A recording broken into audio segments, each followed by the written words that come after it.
Assalamualaikum warahmatullahi wabarakatuh. Hai para siswa yang bersekolah di Sekolah Penggerak. Ini adalah video pembelajaran untuk membantumu belajar IPA pada kurikulum Sekolah Penggerak. Video berikut berisi materi IPA sesuai dengan buku IPA SMP kelas 7 terbitan Kemendikbud tahun 2021, kurikulum Sekolah Penggerak. Tentunya dulu di SD juga sudah belajar mata pelajaran IPA. Menarik bukan? Kehidupan manusia yang semakin berkembang mendorong para ilmuwan sains menciptakan berbagai penemuan untuk membantu kehidupan manusia dan lingkungan sekitar. Bagaimana para ilmuwan menciptakan sesuatu? Yuk kita pelajari. Pada bab ini, kamu akan belajar tentang sains beserta cabangnya, laboratorium IPA, merancang percobaan, pengukuran, dan pelaporan hasil percobaan. Nah, pada video kali ini kita akan mengupas tentang sains dan cabang-cabangnya.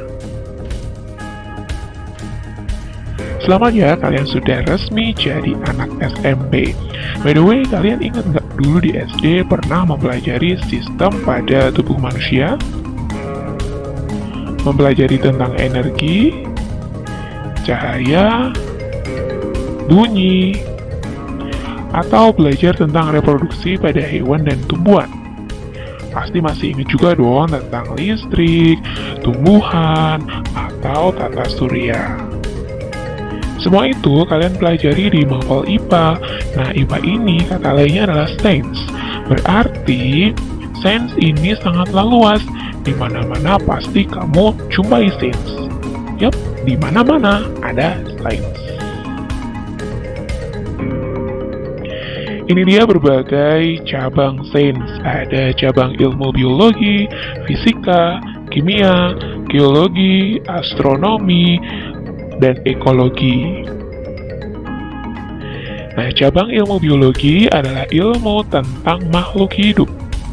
Ada beberapa cabang dari biologi ini, yaitu zoologi, adalah ilmu tentang binatang, kemudian ada botani, ilmu tentang tumbuhan, ada entomologi, adalah ilmu tentang serangga, dan mikrobiologi adalah ilmu tentang makhluk hidup yang sangat kecil. Nah, selain keempat yang sudah disebutkan ini, masih ada banyak cabang biologi yang lain. Kemudian, cabang ilmu fisika. Fisika adalah ilmu tentang gejala dan fenomena alam dan sifat benda-benda di sekitar kita, termasuk perpindahan dan energi. Cabang ilmu dari fisika, beberapa contohnya adalah mekanika, ilmu tentang gerak benda, ada elektronika, adalah ilmu tentang listrik dan magnet, kemudian ada optika geometris, adalah ilmu tentang alat-alat optik. Kemudian cabang ilmu kimia, ilmu tentang berbagai hal mengenai materi, yaitu terbuat dari apa, sifat, dan perubahan dalam suatu reaksi kimia. Beberapa cabang ilmunya antara lain farmasi, yaitu ilmu tentang obat-obatan, ada radiokimia, ilmu tentang zat-zat radioaktif, ada kimia organik, yaitu ilmu tentang bahan-bahan kimia pada makhluk hidup, dan ada kimia anorganik, tentang bahan kimia dalam benda-benda. Cabang ilmu geologi adalah ilmu mengenai bumi dan perubahannya. Cabang ilmu dari geologi ini ada vulkanologi, yaitu ilmu tentang gunung berapi, seismologi, ilmu tentang gempa bumi, dan paleontologi, yaitu ilmu tentang fosil yang dapat membantu mengetahui umur suatu tempat dan kebudayaan zaman itu. Kemudian ada astronomi, adalah ilmu tentang planet, bintang, dan alam semesta. Semua benda langit dipelajari dalam astronomi, termasuk matahari dan terjadinya gerhana, komet, dan asteroid.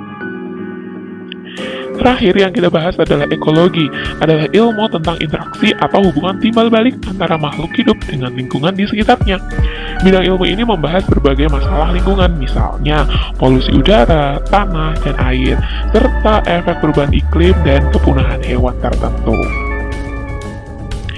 Jadi setuju kan kalau sains itu ada di mana-mana? Kita perhatikan contoh lagi. Mulai dari diri kalian, hewan, tumbuhan, semua bagian dari sains. Udara, listrik, cahaya, makanan, juga pelangi, juga termasuk sains. Sains digunakan dalam berbagai bidang pekerjaan. Orang yang khusus melakukan penelitian bagi pengembangan ilmu sains disebut ilmuwan sains. Jadi, apa sebenarnya sains itu?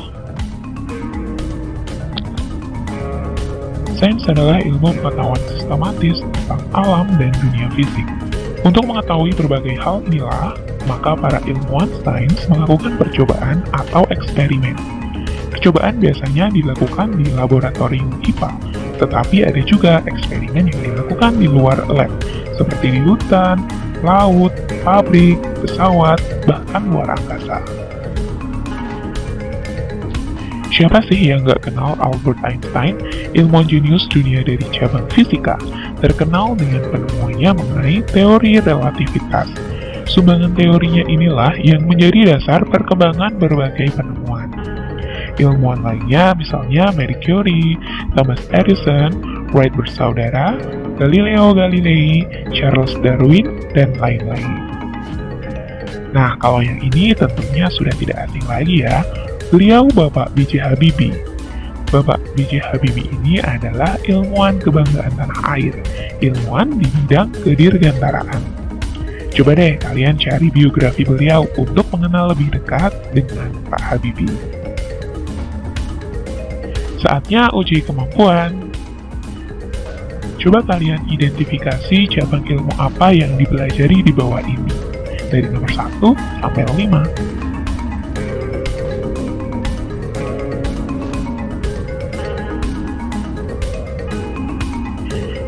Baik, siapa nih yang cita-citanya pengen jadi ilmuwan? Amin, semoga kelak kamu jadi ilmuwan keren yang memberikan banyak manfaat untuk umat manusia. Selesai untuk materi kali ini, sampai jumpa di video berikutnya.